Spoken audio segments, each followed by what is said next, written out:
Hello guys, কেমন আছেন সবাই? আশা করি সবাই খুব ভালো আছেন। সুইটি ব্লগের নতুন একটা ভিডিওতে আপনাদের সবাইকে স্বাগতম। তো আজকে আমরা আলুর চপ বানাবো, তার জন্য আলু সিদ্ধ বসায় দিছি। তারপরে এখানে বেসনের মধ্যে লবণ, সোডা,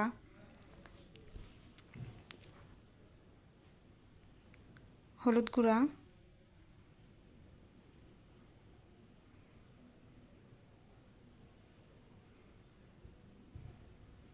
মরিচের গুঁড়া,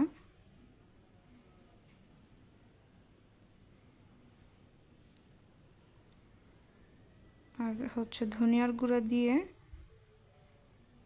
ধনিয়ার গুঁড়া আর সোডা দিয়ে ভালো করে মিশিয়ে নিতে হবে। তো এখানে ভালোভাবে মিশিয়ে নিতেছি।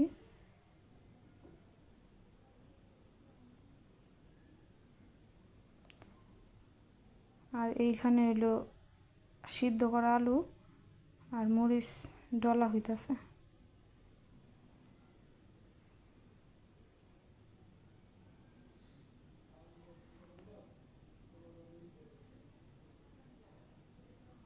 আপনারা আপনাদের স্বাদ মতো ঝাল দিবেন। তো মরিচের পরে ভাজা পেঁয়াজও দিয়ে দিল সাথে। পেঁয়াজ, মরিচ আর সিদ্ধ করা আলু একসাথে ভালো করে মিশিয়ে নিব।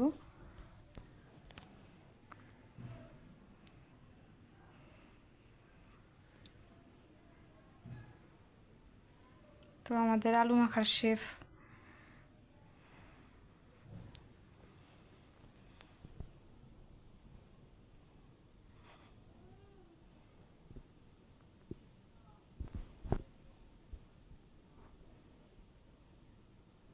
ভালো করে মাখবেন যাতে আলুর ভিতরে কোনো দানা দানা না থাকে।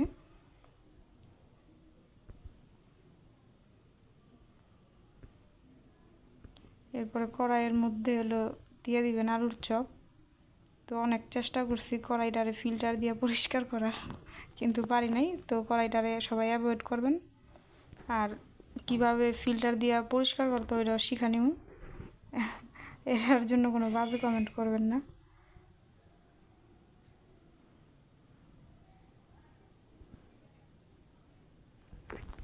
তো ভাজা হয়ে গেছে, দেখেন কি সুন্দর ভাজা হয়েছে।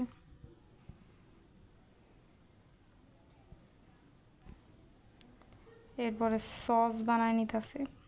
কাঁচামরিচ কিন্তু লালটা ভালোভাবে সেচ্চা ওর মধ্যে লেবু চটকায় দিব।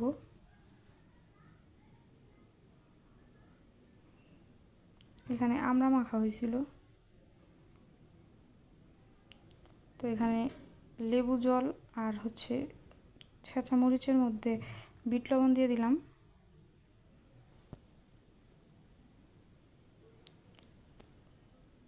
তারপর দিয়ে দিলাম সস, টমেটো সস।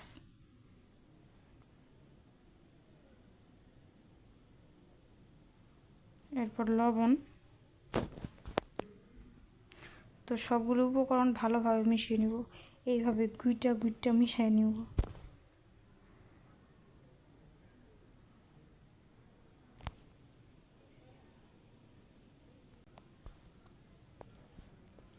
তো এরপরে সবাই টেস্ট করতেছে কেমন হয়েছে খাওয়া। বলছে ভালো হয়েছে। তো এখানে আলুর চপ বানানোর জন্য আরও আলু গোল গোল করে চ্যাপটা করে নিতেছি। সবাই খায়া বলতেছে যে ভালো হয়েছে। তো আজকের ভিডিওটা এই পর্যন্তই। সবাই বলবেন কেমন হয়েছে।